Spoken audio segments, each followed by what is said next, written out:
Hello, FCM. It is always a pleasure to join you here every year. Thank you for the warm introduction, Catherine. Scott et Carole, merci pour l'invitation encore une fois et pour le travail essentiel que vous faites au nom de plus de 2000 municipalités canadiennes d'un océan à l'autre. Scott, I want to thank you for your leadership, and Jeff, congratulations and welcome. I'm looking forward to working with you. I also want to congratulate the incoming chair of the Big City Mayors Caucus, Josh Morgan, and say thank you to two old friends, Mike Savage and Charlie Clark, who are here attending their last FCM conference. Let's give them a huge round of applause for their years of service.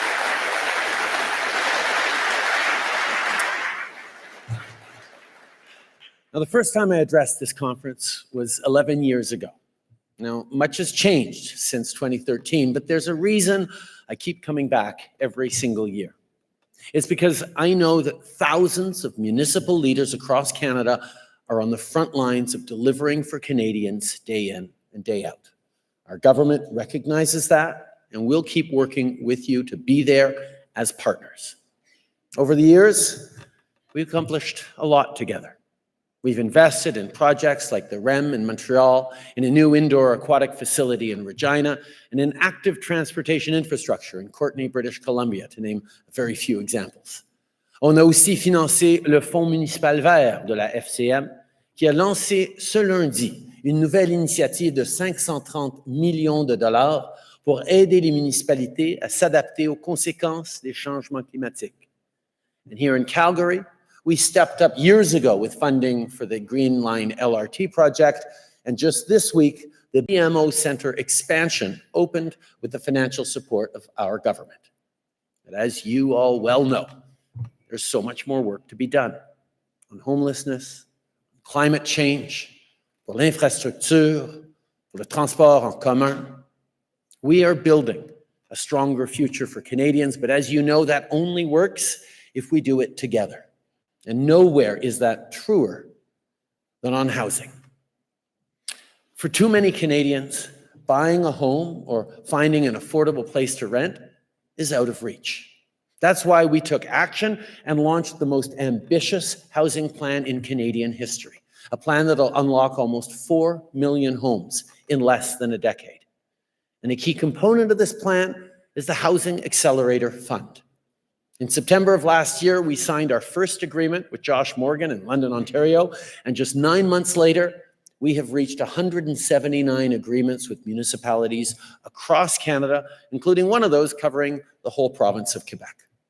Halifax, for example, enacted some of the most ambitious zoning reforms in the country, up to 8 units per lot in most of the downtown core and 7 to 9-story buildings on key transit routes and around Halifax's universities. That's the kind of ambition that solves this housing crisis. Les changements qu'on est en train de faire pour réduire des délais et la paperasse vont nous permettre d'accélérer la construction de centaines de milliers de nouveaux logements. Together, the Housing Accelerator Fund will fast-track more than 750,000 homes over the next decade, from St. John's to Regina, from Toronto to Victoria. And my friends, while my Conservative opponent wants to rip up agreements with your communities that get homes built, while he chooses to denigrate some of the most ambitious and progressive mayors in the country by calling them incompetent, we've chosen a different path. Partnership, not punitive measures, is what's needed to make a positive difference in the lives of Canadians. Ce qu'on a fait avec des villes comme Moncton et d'autres partout au pays nous montre à quoi ressemble un vrai partenariat et un vrai progrès. Ensemble.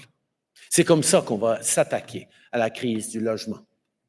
And with new measures announced in Budget 2024, we're going even further in supporting municipalities to build more homes. We're investing another $400 million in the Housing Accelerator Fund to sign on with even more ambitious cities and towns. We're providing over $1 billion to expand our Reaching Home program to address local homelessness challenges. And we're launching the $6 billion Canada Housing Infrastructure Fund, a program that will build and upgrade critical housing infrastructure like sewage and water purification to support your community's growth. Now, Let's say it out loud. There are conservative premiers out there who don't like these critical federal investments. They don't like them because they want to cut off the relationship between municipalities and the federal government.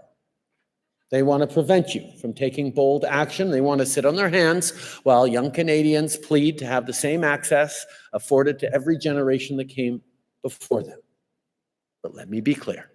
Our government is always going to be there for Canadians. And being there for Canadians means being there in full partnership with all of you.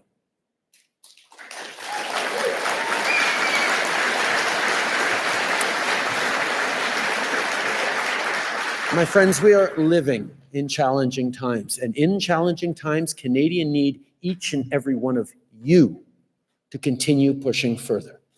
Il faut continuer de penser grand et d'être innovateur, de s'engager et d'être à la hauteur des défis et de bâtir des communautés fortes et abordables. Together, we can solve the most pressing issues of our time, and together, we will restore fairness for every generation. Thank you very much. Merci, mes amis. Looking forward to our conversation.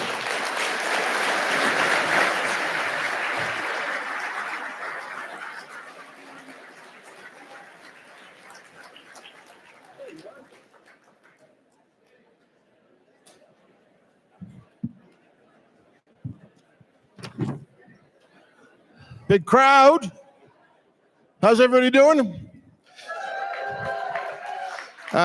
Prime Minister, thank you for joining us today. I know you've traveled a long way to make it here to be with us this afternoon, and we appreciate not only your willingness, but it was your idea to come out and take questions from this audience, and I know that we're all appreciative of that and looking forward to it. Now, I'm going to ask the first, how about that? I'm going to ask the first question. So, what do you think of Halifax? Hello, Halifax. Hey, and I've also got to say hi from David Mitchell of Bridgewater. He texted me. So, David, I did my job, brother. Excellent. I'm going to ask you one question. David, I saw a Michelin executive the other day who was very excited about Bridgewater as well. So yeah, we're working on that. It was in France. He was pushing a veteran in a wheelchair. He was there sponsoring or something. And he said, "Oh, we love Nova Scotia." I'm like, "Oh yeah, David's going to love to hear that." So awesome. There you go. That's awesome. I'm going to ask you a question I've heard you ask twice today already in the 2 meetings that you took before this. And this is something that we're really focused on at FCM, as you know, and we put out a paper on this week. We love the Canada Housing Infrastructure Fund. It validates what FCM has been saying for a long time, that you can't build housing or support local economies without investing in vital infrastructure. We're all working to grow housing supply, to renew infrastructure, to promote public safety and build more resilient communities in the face of extreme weather. We have limited means, as you know. Property tax is an outdated way of raising revenue, and development charges are not up to the scale of what municipalities need to support and deliver to Canadians. So this question is, do you support the idea of all orders of government working together to develop a new growth framework that would support the quality of life for Canadians? And would you be prepared to help convene a national discussion with all orders of government on this really important topic? Prime Minister. Excellent. Well, first of all, Mike, I want to thank you for giving me the opportunity to take questions from people here, because the most important thing, I mean, yes, 11 years ago I showed up, gave a big speech, and everyone's like, okay, that's great. It's not just about the speeches. What I've discovered over the past almost dozen years of engaging and working in partnership, not just here at FCM, but with all of you across the country, is it's the conversations, it's the ideas, it's the solutions that you're putting forward, because you are right there on the front lines of supporting Canadians, investing, living in the communities alongside them, and responding to a variety of challenges across the country.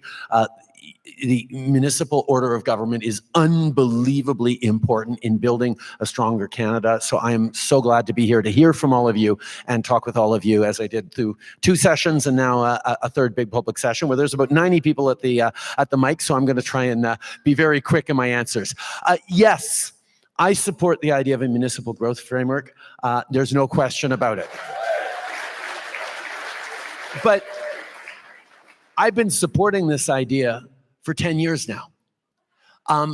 We stepped up in 2015 as as a federal government to say the federal government needs to get back in the business of investing directly in municipalities. And we did.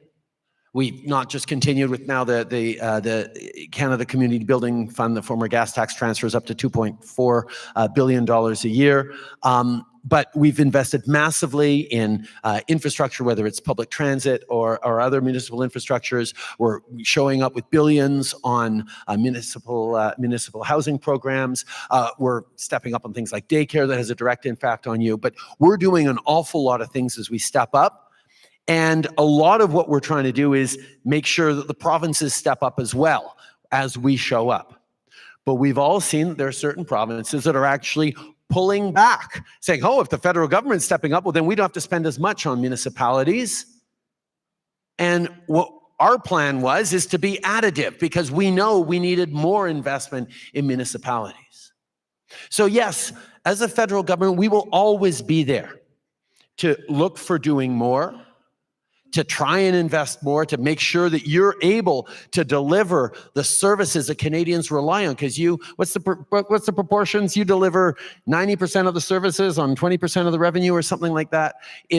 You need to be able to do more for cities, and the federal government can be there, but we need the provinces to be there as well.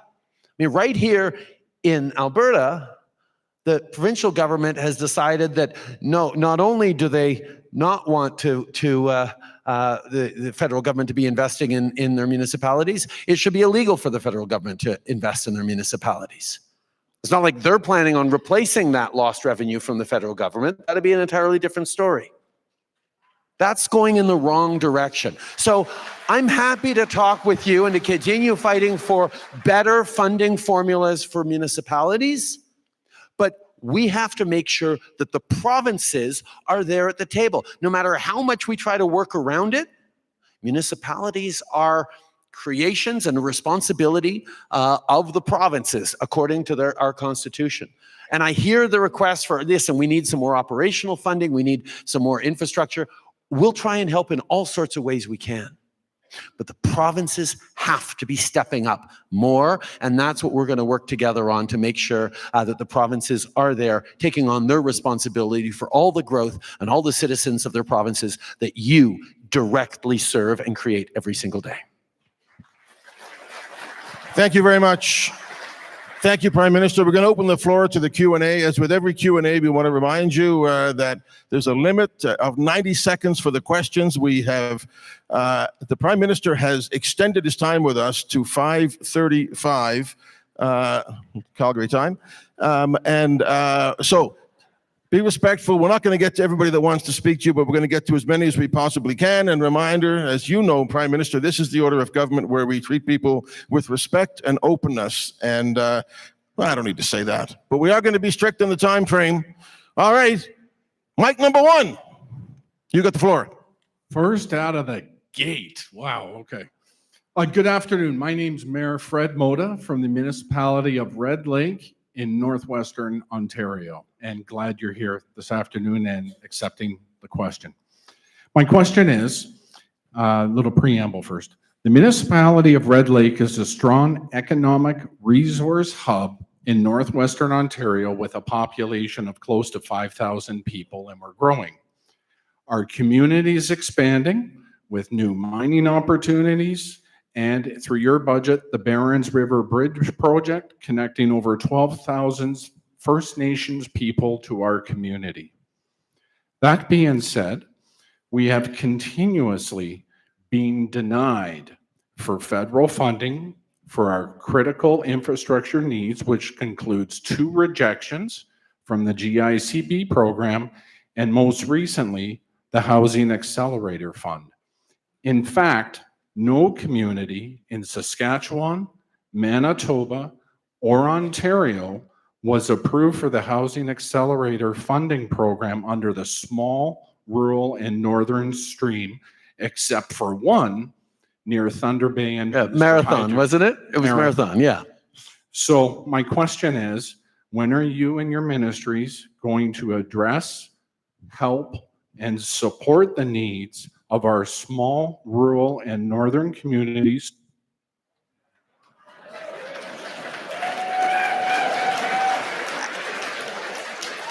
Excellent question.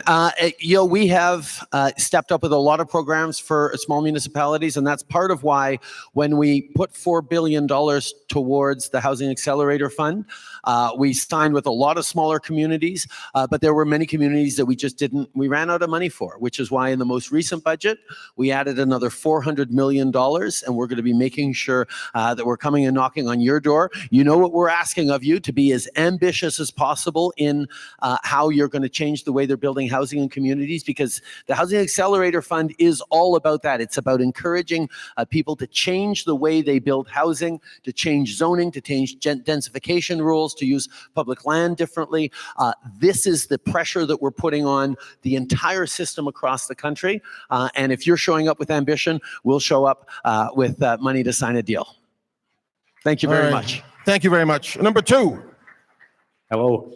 The question is, over the last 10 years, you've added over $1 trillion in debt to our national economy. That comes along with a price tag of approximately $32.3 billion in debt servicing costs per year, which if we divided that money between every municipality in Canada, every single municipality, small and large, would have an additional $9 million. And since we all know that the budget will not balance itself, when are you going to balance the budget? Excellent. Well, listen, I really appreciate the question, because it gives me an opportunity to sort of highlight some of the things about how the Canadian economy is doing. There are the three largest AAA rated economies in the world are the United States, Germany, and Canada. We have a AAA rating because international bond rating agencies look at Canada's economy, look at our fiscal situations of both federal and subnational provincial governments, and say that is on a sustainable track. We have the lowest deficit of any economy in the G7, the largest industrialized economies, and we have the lowest debt to GDP ratio of any country in the G7. So what that means is our economy macroeconomically is doing better than just about anyone else out there, and companies around the world are seeing that, because since 2015, we've seen a 60% increase in direct investment in Canada across the country, from Volkswagen to others. But we've also, just last year, we were the third largest country in the world in absolute terms, after the US and Brazil, for foreign direct investment. So companies from around the world are coming to invest in Canada because they see it as a good investment in the future. Now, I've said all that to say the Canadian economy is in stellar position from a macroeconomic level, but the reality that all of you know is that Canadians are squeezed right now. We're faced with grocery prices that are too high, rents that are too high, mortgage payments that are too high. We're faced with challenges around fuel and heating costs that are really hurting ordinary families. So what we did, well, I'll talk about the carbon tax a little later if I get a question on that, but right now I'm talking about how we're going to support with affordability. So we made the decision that if the federal government has a really strong fiscal position, which we do, by all independent analysts and experts, what better to do with that strong fiscal position than to invest in the things that Canadians need? So we're delivering dental care to over 100,000 seniors over the past month who've gotten dental care for the first time, many of them in years. We're delivering pharmacare over the coming years to make insulin free in this country and provide prescription contraceptives for free to women across this country. We're stepping up with $10 a day childcare right across the country, because that's an economic program and a social program. We're stepping up with child food, student food programs, national food policies for school, going to lift 400,000 kids into better nutritionist spaces. We made the conscious and deliberate decision to say, if the Canadian economy is as strong as it is right now, which it is, we need to put that in service of helping Canadians with the cost of living right now without increasing inflation. And that's why the Bank of Canada was able to just drop the rate on Wednesday, because inflation is coming down and now interest rates are going to come down as well. So that was a choice we made. And in parenthesis, every single one of those programs, dental, pharma, childcare, are things that the Conservative Party chose to vote against because they're worried that inflation was too high. Well, we're dropping inflation and we're being there for Canadians, not with cuts and austerity, and we're going to keep doing that. And on the carbon price, it actually puts more money in the pockets of 8 out of 10 Canadian families. That's a parliamentary budget officer who says that. It's absolutely true. Thank you, Prime Minister. Microphone number 1. Good afternoon, Karina Williams, Reeve, Northern Sunrise County. Prime Minister, I would like to know if you have been in person to the Northeast region of Alberta to actually see our oil and gas industry. If so, where and when? Because your misinformation continues, which I am confident would not be the case if you experience the true clean industry for yourself, and that way we would not need the carbon tax. Thank you. Prime Minister. I've visited Fort McMurray and the oil sands many times over the years, but I haven't been to that particular region. You're absolutely right. But I do know how important the energy industry is to this country. And I say energy writ large because oil and gas has been a strong driver of the national economy for many, many decades. When Alberta does well, Canada does well. And that's just a basic truth. And that's something that we need to make sure we're continuing. The issue, though, excuse me, ma'am, the issue is that the world is choosing to reduce its carbon emissions right now. Investment is flowing where carbon emissions are being reduced. And we want to make sure that we continue to be part of providing energy solutions to the world. The oil sands were a technological innovation to get energy out of the oil sands. It took technology to figure it out. There's a technological problem we're having right now of reducing carbon emissions around the world because the world is warming at an alarming rate.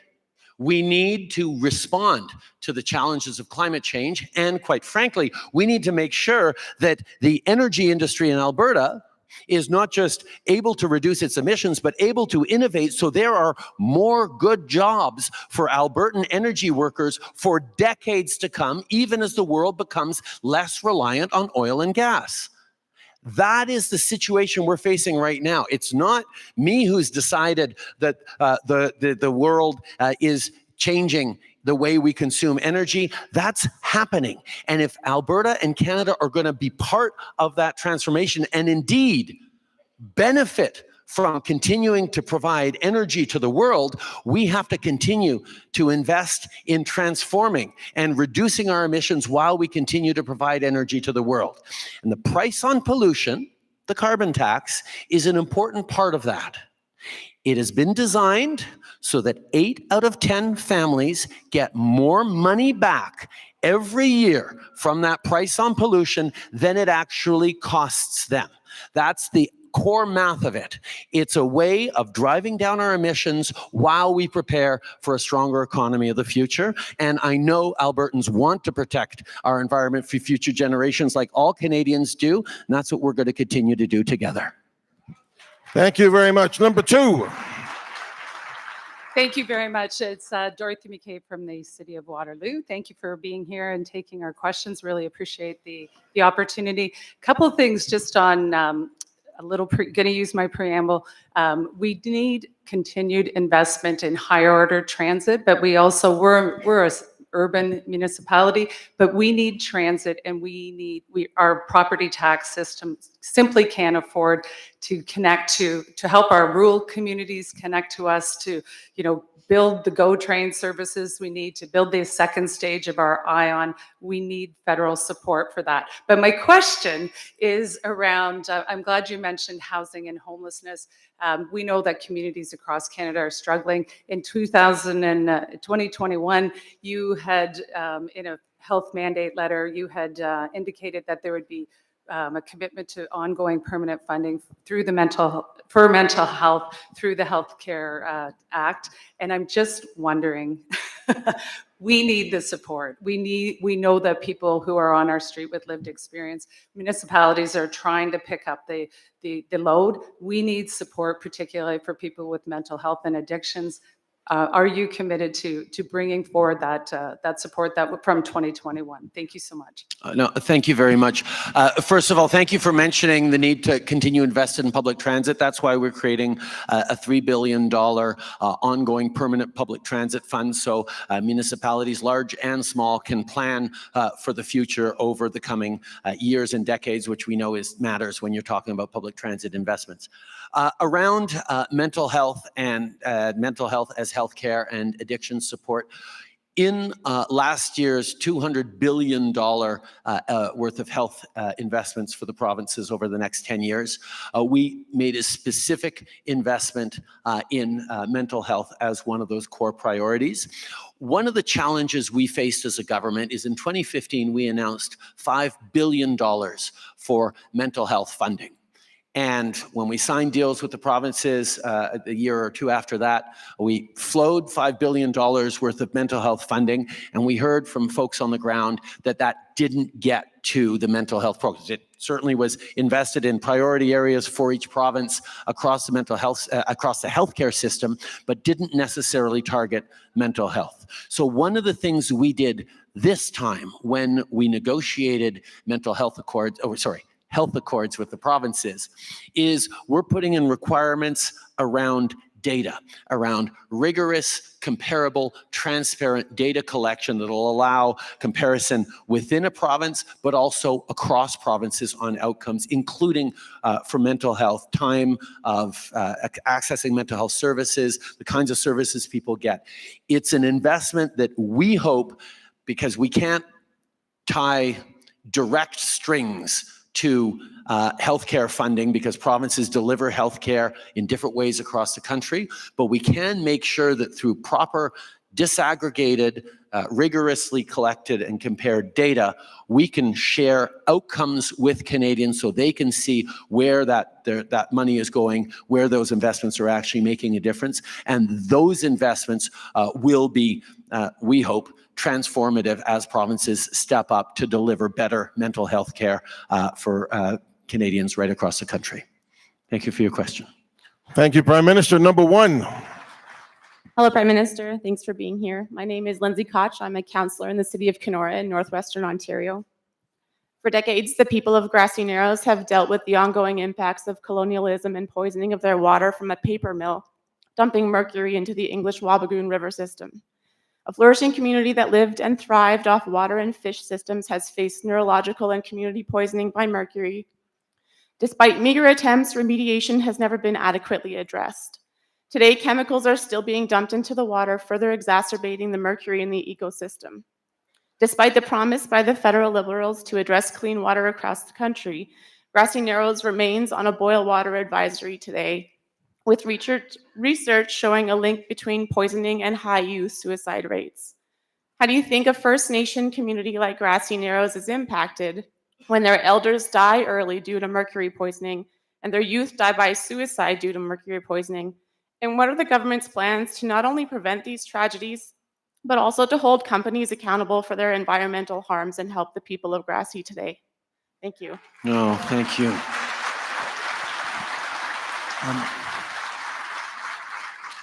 We knew, taking office in 2015, that boil water advisories in Indigenous communities was one of the great challenges we had to take on as a country. It was emblematic of the broken relationship between Indigenous peoples and the Government of Canada for decades and indeed centuries, and it was something that we had to actually fix. We have moved forward significantly on that. We'll get to Grassy Narrows in a moment, but we had 109 long-term boil water advisories in place when we took office in 2015. We have now lifted about 145 of them.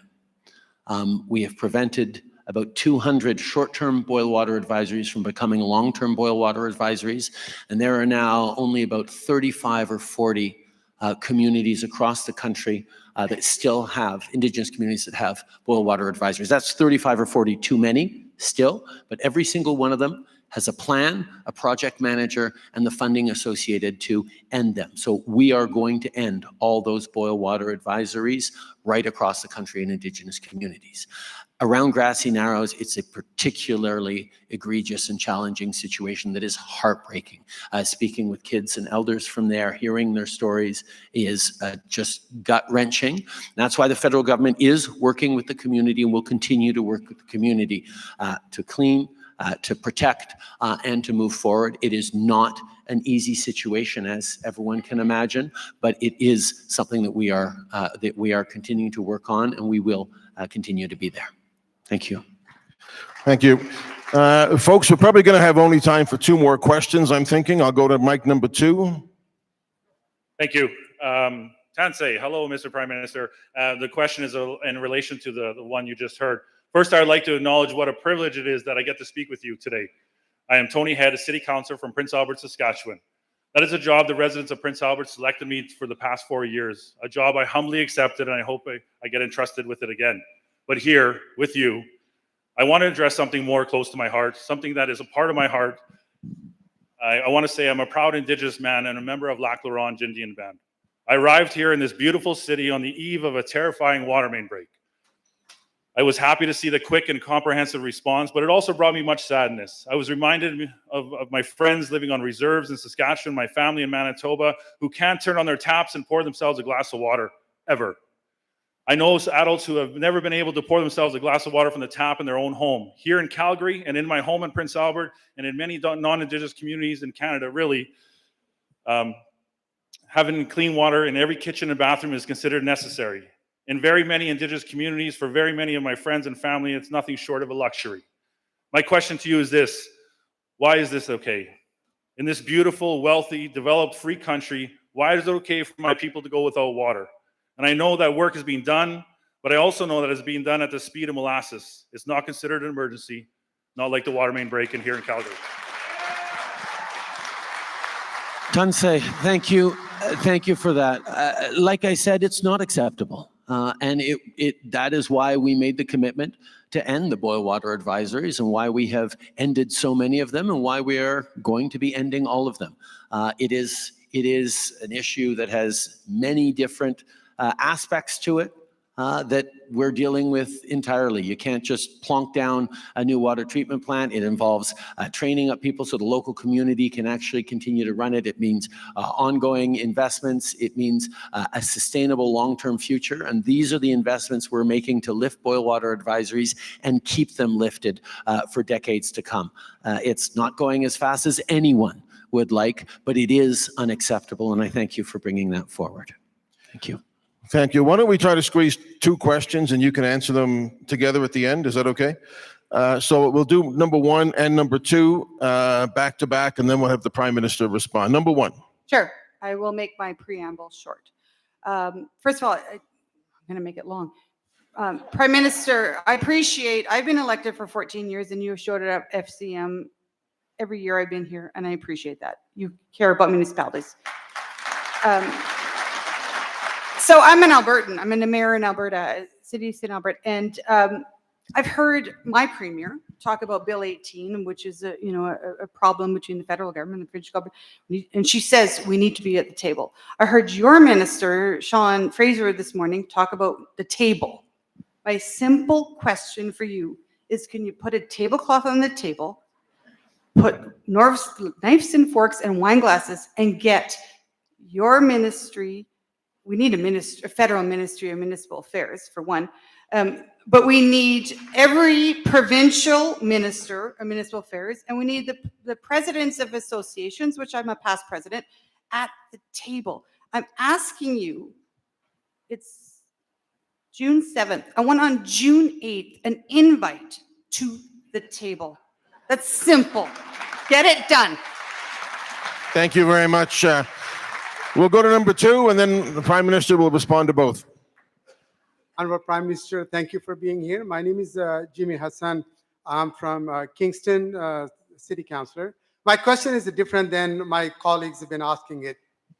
With many other problems, the Ontarian and the Canadian are suffering with shortage of family health physicians.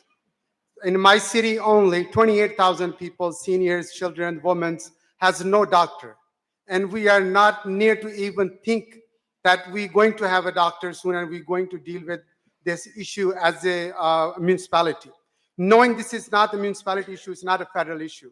But I'm urging you as a proud Canadian and proud Kingstonian that if you can step up and start a blue ribbon program, hire the doctor from other countries, train them, and give it to the province and force them to take it so you can serve these Canadians who need that health services, who gave the life to work for this country. Now they're looking at you and your government to provide them the health services. I will appreciate that if you can step up, being our Prime Minister, and help us to take us out of this problem as well. Thank you. Thank you. I'll start with that one. We absolutely agree. Access to primary care, access to physicians is fundamentally important. It's the gateway into the healthcare system. If you can't see a primary doctor, you can't then see a specialist. People showing up in emergency rooms, which is more expensive and less efficient. People need primary care doctors.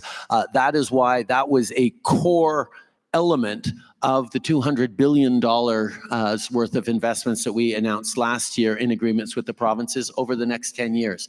There are key metrics that have to be hit have to be shared in terms of how many Canadians have access to primary care physicians. And we're going to see results on that because the provinces are going to be held to that by citizens and municipal leaders and journalists and academics and ordinary Canadians who are frustrated that they can't access family doctors. Yes, on accelerated accreditation, there are things that the federal government can do and is doing to make sure we're bringing in more doctors, but ultimately it is to the provincial bodies to actually approve the accreditation in their medical health systems. We're putting pressures on the provinces, but the more all of us can put pressures on the provinces to get more primary health care physicians in our system, the better off we're all going to be. We need to see those results. Federal government is going to show up and keep putting pressure on it, but we need the provinces to continue to deliver the right kind of health care for Canadians. The question on the table is a really, really fundamental one. And you are all of a really important order of government, and you understand the things you can do and the things you can't. As a local MP for Papineau, I used to smile whenever someone complained that the garbage trucks were too loud and there wasn't enough pickup in their week. And instead of explaining, well, I'm federal and I can't deal that, I'd say, I appreciate that request. Let me accompany you or make sure my office helps you get an appointment with the municipal office so they can follow up, and then we make sure that they actually got that appointment to get things done. You all know how easy and tempting it is to sort of shrug things off and say, oh, well, no, that's another order of government's responsibility. I can't help you on that, but yeah, we really should try and push that other order of government together. We all have to work together. We all are serving the same citizens across. We have different tools to do that, but we serve the same citizens. And municipalities are creations and responsibilities according to our Constitution of the provinces. The federal government has, in times past, certainly was what I heard about when I showed up here as leader of the third party in the House, newly selected Liberal leader here. I heard how it was harmful on the Federation of Canadian Municipalities and all of you that we had a federal government back in 2013 that didn't engage constructively with the provinces, with the municipalities. I didn't engage that constructively with the provinces either, but that's another thing. Having a federal government that doesn't want to step up and invest and work with directly municipalities was one of the big things I promised to turn around back in 2013 in my first meeting with you. And I think I've demonstrated, at least by showing up and engaging, which is more than could be said for the Conservative leader who is conspicuous in his absence from last year and this year. Maybe he'll show up next year. We'll see. But I hope you ask him the same types of questions that you're asking me, because we have to have conversations about how the federal government will continue to step up to be there for municipalities, and how the federal government will ensure that pressure continues to be put on provinces to step up in their responsibilities towards municipalities. One of the things that I have seen over the past years is because the federal government has been stepping up for municipalities, provincial governments have been stepping back. They've been saying things like, okay, we're going to invest in this wastewater, but only if the federal government comes in on half. Or we're going to help out with operational funding on some of the public transit usage, but the federal government has to come in on operational funding as well. Well, the federal government isn't in the business of providing operation. We did during the pandemic for a number of things because that was an emergency. But there has been a shift and an absconding of responsibility from the provinces to actually be supporting you the way they need to. And the fact that the federal government has been stepping up in significant ways over the past 9 years is something that not only can't be taken for granted, but shouldn't be used as an excuse for the provinces to step back. Certainly not as an excuse for the provinces to then say, we have to legislate so the federal government never spends on municipalities again. That's ridiculous. So I am absolutely open to convening meetings between the provincial premiers and municipal leaders from across the country so the federal government can be there to talk about how we're going to understand that the Canadian Constitution and the way we run things has changed from being 80% rural and 20% urban 150 years ago to being 80% urban and 20% rural in terms of our population across the country now. And that requires new ways of funding the towns, cities across the country that support the vast majority of Canadians. There is something that we need to fix, and we need to fix it together. So I am happy to look at ways where we can convene both the provinces and municipalities to talk about how we're going to create a new growth framework. But the solution isn't for the federal government to just give more money if it's not going to be the provinces also finally stepping up to be there as true partners for municipalities right across the country. And that's what we're going to work on together. So thank you very much for your question. Thank you for bringing that forward. Prime Minister, thank you very much for being here at FCM year after year at our annual AGM. Thank you for taking questions directly from municipal leaders across the country. We're sorry we couldn't get to everybody, but the conversations will continue, and we appreciate you being here. And I'm going to hand it back to the dynamic Catherine, I think, our host, Prime Minister Justin Trudeau. Thank you very much. Thank you very much.